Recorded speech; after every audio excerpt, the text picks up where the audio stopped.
No Irã, algo extremamente incomum está acontecendo agora, em meio a uma situação explosiva em que as tensões com os Estados Unidos atingiram um novo ápice. E a população se revolta como nunca antes. A liderança agora toma uma medida extrema. Eles estão transferindo toda a capital. Sim, algo que há poucos anos parecia impensável agora está realmente prestes a ser realizado. O que significa nada menos do que uma ruptura histórica com Teherã, uma cidade que foi o centro político do país por mais de 200 anos. Oficialmente, são problemas ambientais, falta de água e sobrecarga, questões que realmente afetam a metrópole de 15 milhões de habitantes. Mas o momento levanta questões. Por que agora? Por que, em uma fase de máxima tensão, o que o presidente Pezeshkian e o líder Ali Khamenei planejam com essa mudança? Afinal, Teherã é o centro do poder político, religioso e militar da República Islâmica.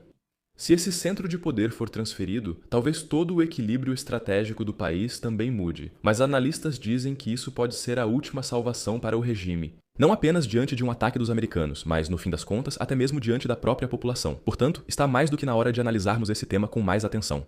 Por que o Irã toma essa decisão radical agora? Quais os verdadeiros motivos por trás disso? Como será a nova capital e esse plano pode dar certo? Vamos analisar essas questões no vídeo de hoje. Aproveite!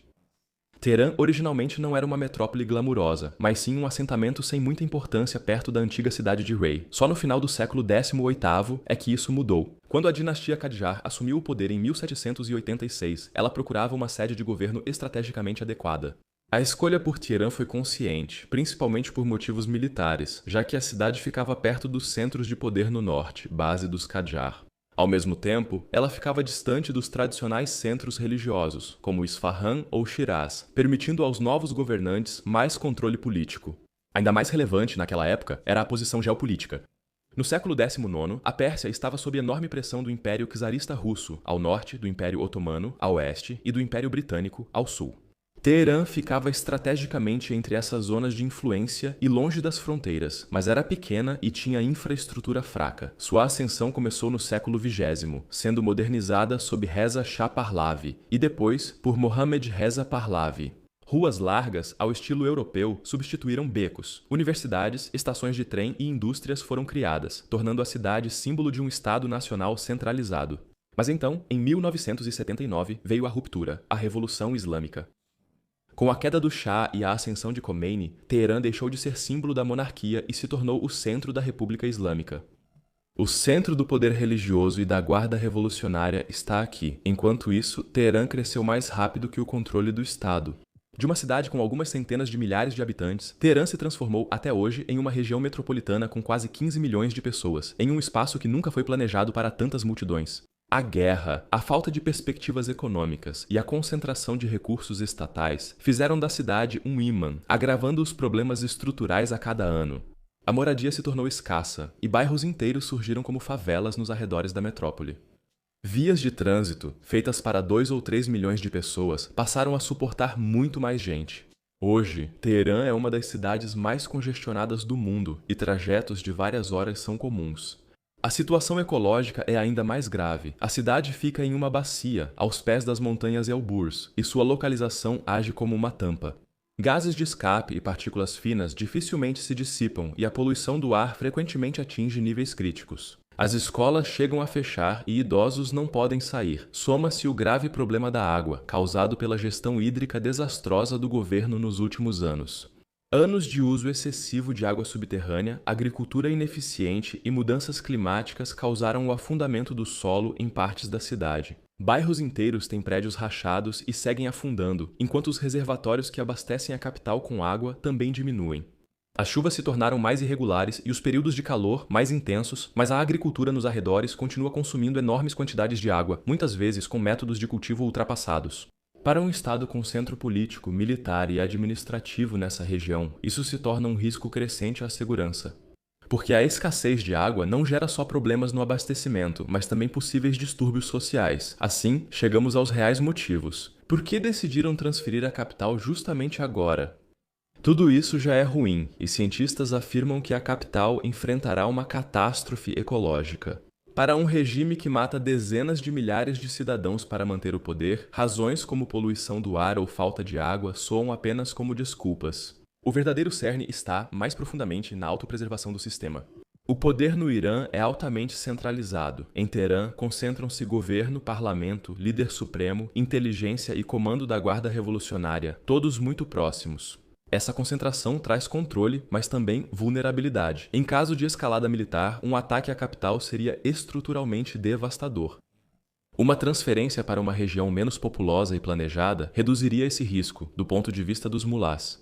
Um novo centro de poder poderia ser projetado desde o início com critérios de segurança, como comando subterrâneo, separação entre instalações militares e civis, eixos de acesso controlados e áreas restritas para protestos. Os componentes internos são mais importantes. Especialistas em Oriente Médio afirmam que os norte-americanos dificilmente derrubarão o regime sozinhos. Nem o exército dos Estados Unidos vai invadir com tropas terrestres, nem conseguiria controlar de forma eficaz um país com 100 milhões de habitantes. Portanto, uma revolução teria que vir de dentro. Os grandes protestos dos últimos anos, principalmente em janeiro, mostraram que Teherã, como metrópole conectada, tem alta capacidade de mobilização. A revolta em Teherã não começou apenas após a morte de Mahsa Amini. Recentemente, comerciantes insatisfeitos do Grande Bazar também iniciaram protestos. Porque aqui estão localizadas universidades, sedes de meios de comunicação e partes da classe média que está conectada globalmente. Para sistemas autoritários, concentrações urbanas assim são arriscadas. Megacidades são difíceis de controlar. Milhões em pouco espaço facilitam mobilização rápida e atenção internacional. As forças de segurança e a Guarda Revolucionária gastam muitos recursos para conter protestos, como vimos na repressão brutal recente.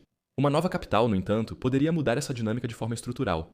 Em áreas menos populosas, o regime controlaria melhor a composição social. Funcionários públicos, militares, guardas revolucionários e famílias leais formariam o núcleo da nova cidade administrativa. Ambientes críticos, como bairros universitários e círculos de artistas e intelectuais, seriam deixados para trás, resultando em separação espacial entre poder e população. E tudo isso não é uma estratégia nova, já é quase o manual padrão para sistemas autoritários. O mesmo está acontecendo agora no Egito, com a nova capital administrativa no meio do deserto, sobre a qual já fiz um vídeo há algum tempo. Também a ditadura militar no Brasil, com Brasília isolada, e o governo do Cazaquistão ao transferir a capital para Astana, que é mais controlável. A junta militar em Myanmar transferiu rapidamente a capital para Naypyidaw, para salvar o regime, mudando quase da noite para o dia.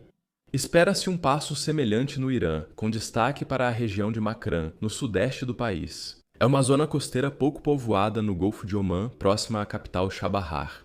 Essa região é estratégica para o futuro, por oferecer acesso direto ao Oceano Índico sem depender do Estreito de Hormuz. A cidade não cresceu naturalmente, mas foi totalmente planejada. Avenidas largas, bairros governamentais separados e anéis de segurança definidos. Ministérios, parlamento, residências e centros militares seriam construídos separadamente. Instalações subterrâneas e sistemas de bunkers protegidos também são considerados prováveis.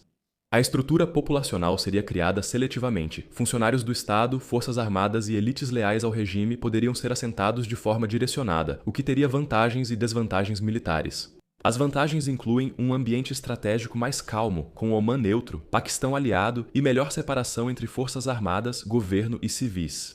Por outro lado, uma cidade costeira traria grande vulnerabilidade marítima e custos muito altos. No fim, o principal foco é a fuga de Teherã. O presidente iraniano repetiu que não há alternativa senão transferir a capital. No entanto, as circunstâncias agora dependem principalmente dos próximos passos de Washington, que está reunindo uma grande força militar ao redor do Irã. Muitos suspeitam, porém, que se tratam mais de ataques pro forma, como forma de pressão para novas negociações, que poderiam então oferecer ao Irã uma janela de tempo para realmente transferir a capital.